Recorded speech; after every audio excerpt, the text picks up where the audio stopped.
In this video, I'm going to show you some books that I got for an absolute steal on a terrible Whatnot stream. Stay tuned. I'm about to spill some tea.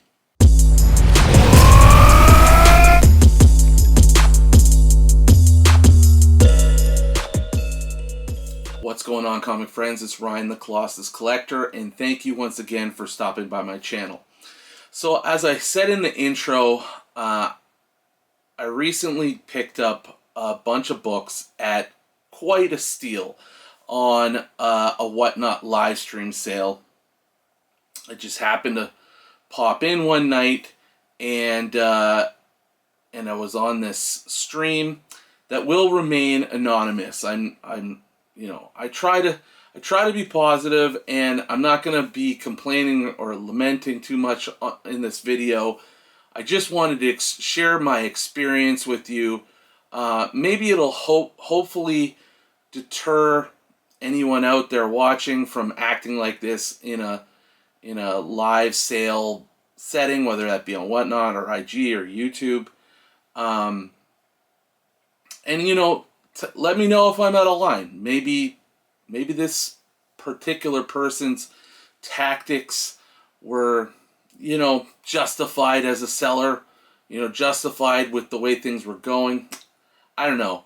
It just really rubbed me the wrong way, and I just wanted to kind of share the story about it, and obviously share the books. So, again, I'm keeping it anonymous because I'm not on YouTube to call people out, to make wild accusations or tear people down. I just wanted to kind of vent a little bit, use you guys as a little bit of a comic book therapy session to just relay this negative story I had. But in the end, it's a positive story because I got some killer books, like I said.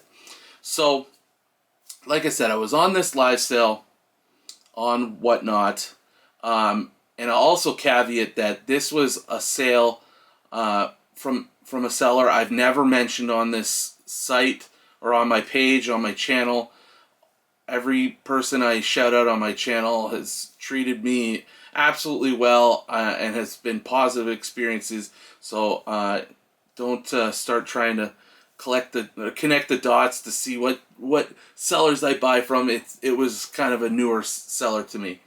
But anyways, it was a slow night on Whatnot, and I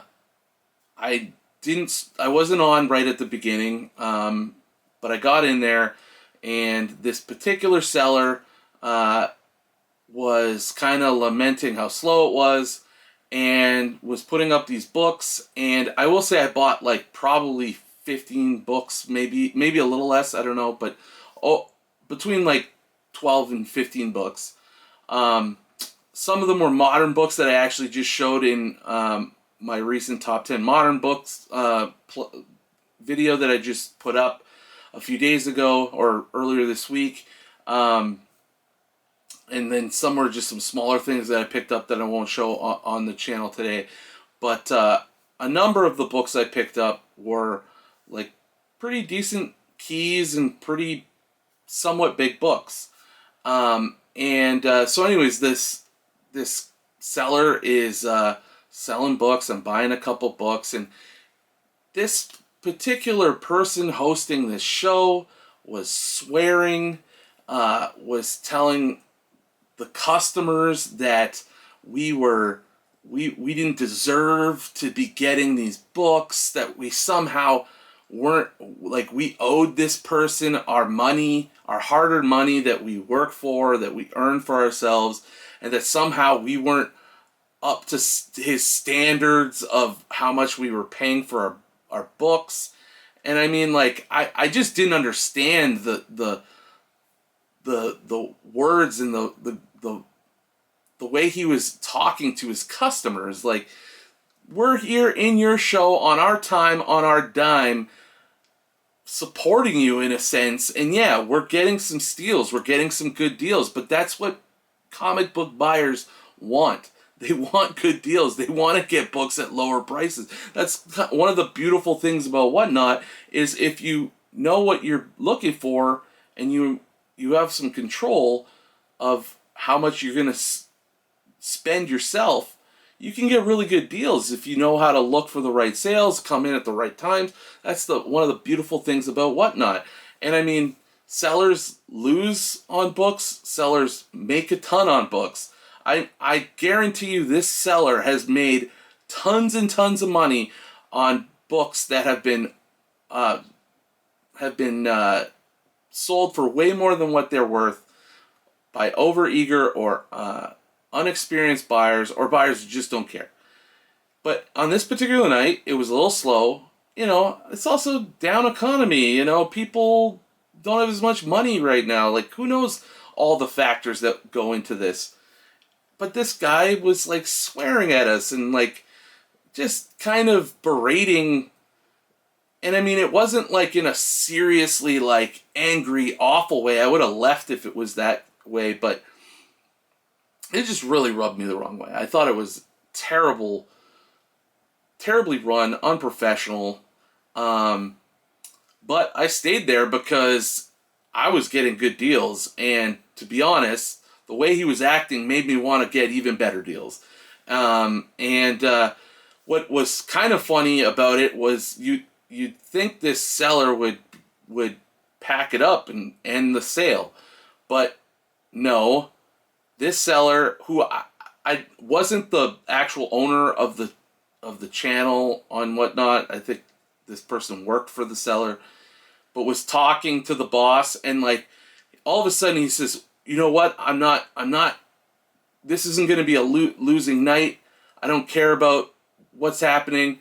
I'm doubling down." And he pulls out all these crazy books, like really big books for a pretty slow show. I wasn't sure about the strategy this guy was employing for this sale, but I was like, I'm here for it. Let's buy some books, and I'm not going to overpay for anything. And frankly, I'm probably not even going to pay fair market value for these. It's not what I'm doing on this sale. And so this person doubled down, threw up even more big books, and proceeded to lose on most of them. And the whole time lamented the prices, berated the customers in a obnoxious way, not in like a angry, vile way, but it was still just off-putting, swearing and all this stuff.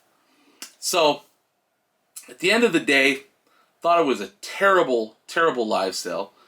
I will never buy a book from this seller at fair market value or higher ever.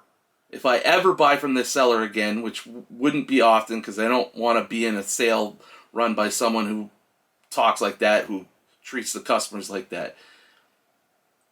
But if I ever do buy from them again, I'm going to make sure that I'm getting more steals, because someone who operates like that just doesn't deserve to be treated right by their customers, because the customers aren't being treated right. So anyways, that's the story of this awful Whatnot sale. Now let me show you the books I got.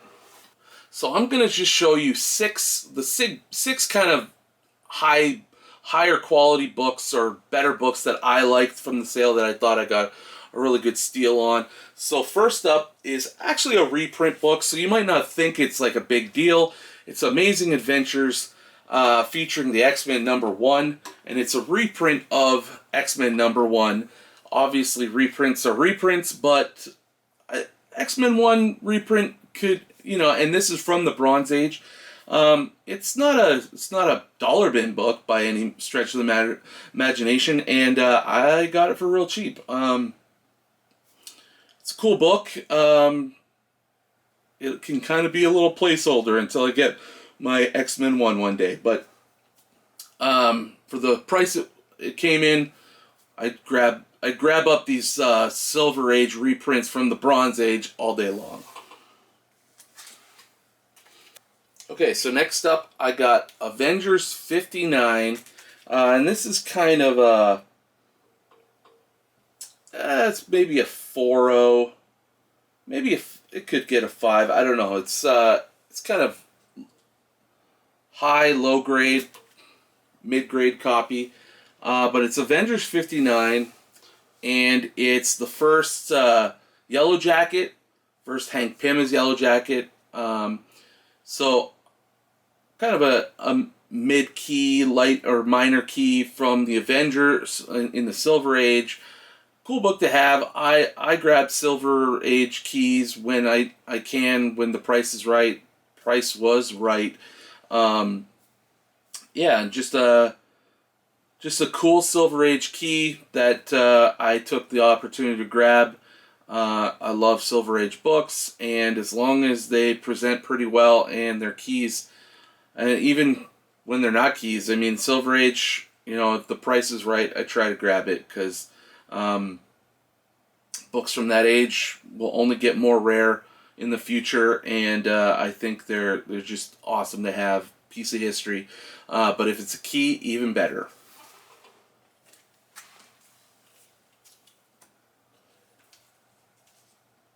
Alright, so this is The Punisher #1. And this is the first issue of The Punisher in his own self-titled series. A pretty nice Bronze, Copper Age. I'm not quite sure what the year is on it. It's like, but it's an 80s book, and definitely had a lot of hype during the kind of the comic boom. It's come down a bit, but still a desirable book. But what's great about this book is it's pretty minty. If I look at it again, like, I'm pretty sure that could potentially be a 9.8 candidate. I'm pretty excited about that. I got it for a lot cheaper than I was seeing it earlier in the year, or even last year especially. So it's a perfect example of, biding your time, not jumping on things that you maybe don't necessarily need or really, really want, but it's a key, and I should grab it. I'm glad I didn't do that last year or even earlier this year. Like, this was the opportunity. If you sometimes if you leave things be, things will just find a way to come to you. So this is a perfect example, and I mean, the condition it's excellent. So another one I stole from this sale, and couldn't be happier that I got it. Alright, next up is a pretty big Bronze Age key. It's Marvel Spotlight #32. The first appearance of Jessica Drew as Spider-Woman. Let's just make sure that's not too glared. Perfect. Yeah, just a really cool Bronze Age key. First appearance. The book is in pretty decent shape. It does have a spine roll going on, but as you can see, the staples are kind of in the middle of that spine roll, so definitely could be fixed with a proper press and clean, and just another great price on a pretty good Bronze Age key. First appearance from the Bronze Age. Jessica Drew, Spider-Woman, very, very cool book to get into the PC, and again, right place, right time for a deal on this one.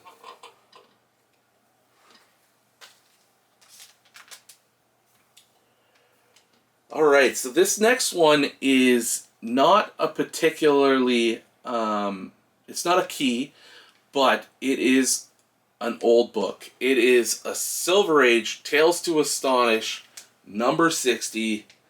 Beautiful 12 center, Giant Man and Incredible Hulk split cover.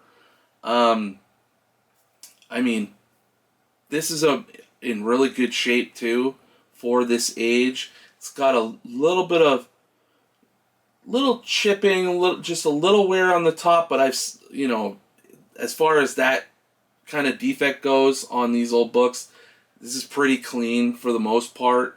It's not that bad. Like, I have much worse books from the era from, or the Silver Age, with that significant kind of damage at the top of the book and of the cover. So really not too bad. And then the colors are great. It's pretty decent colored whites as well, not too creamy or gone yellowed or foxed. Just a really nice condition of a pretty old Marvel Silver Age book, Tales to Astonish, number 60. There was, I think it was either 59 or 61 that was also in the sale, and I'm kicking myself for not getting it because it was the better cover.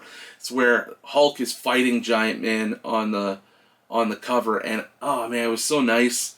It's just, there was some pretty high bids on it, and I just kind of bowed out. But now I kind of regret it. But I settled with getting this one, and it's a really cool Silver Age book. I'm really excited to have it, and in such great condition. So nice, another steal, another great ad from the sale.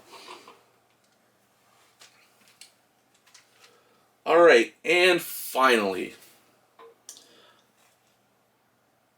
this Bronze Age key isn't a massive Bronze Age key, but I saved it for last because of what I paid for it. This is the Avengers number 232. This is the first appearance of Star Fox, brother of Thanos, a fellow Titan, and a member of the Avengers. Obviously, if you've watched the post-credit scenes of the Eternals movie that came out a couple years ago, you saw the appearance of Star Fox in that post-credit scene, and so we'll see if Marvel kind of gets their stuff together. They'll have Star Fox in the MCU again. I didn't buy it on spec. I bought it because it's the first appearance of a pretty decent character from the Bronze Age, and I also bought it because it was $11. I got it for $11 plus shipping, but $11. It's also in amazing shape. Just, that's a price that I was quite proud of and happy about. First Star Fox for $11. That's what I meant by, I guess that in a sense would justify a little bit of frustration on the part of the seller, but even then, it doesn't excuse the behavior overall, and just the way we as the viewers, as the customers, were being talked to. Didn't like it, but it made it more sweet that I did get it at $11. Really happy with this one, and that is the final book final big book from this particular Whatnot haul. So I was really, really excited to get that. So that's my great Whatnot haul from a terrible Whatnot experience. But I will say, I'll end with, I would never condemn someone really at all, but I would never condemn someone for one moment, one Whatnot sale. Who knows? The guy could be going through a tough time. Guy could be having a bad day. We all have them. I just think when you're conducting business, when you're selling to people, you're in a live sort of environment like that, treat people right. Maybe don't act like that. I don't know. I guess it's just part of the internet age. When you don't show your face, you can say or do whatever you want. But I just think in that kind of environment, just treat your customers a little bit better, act a little bit better. But it is what it is. I'm happy I got the books I did, and it made for a fun video, fun story to tell you guys. And at the end of the day, I can be happy about that too. So before I wrap this video, I'd just like to ask you, if you haven't already, please subscribe to the channel. We just went over 700 subscribers. So excited about that.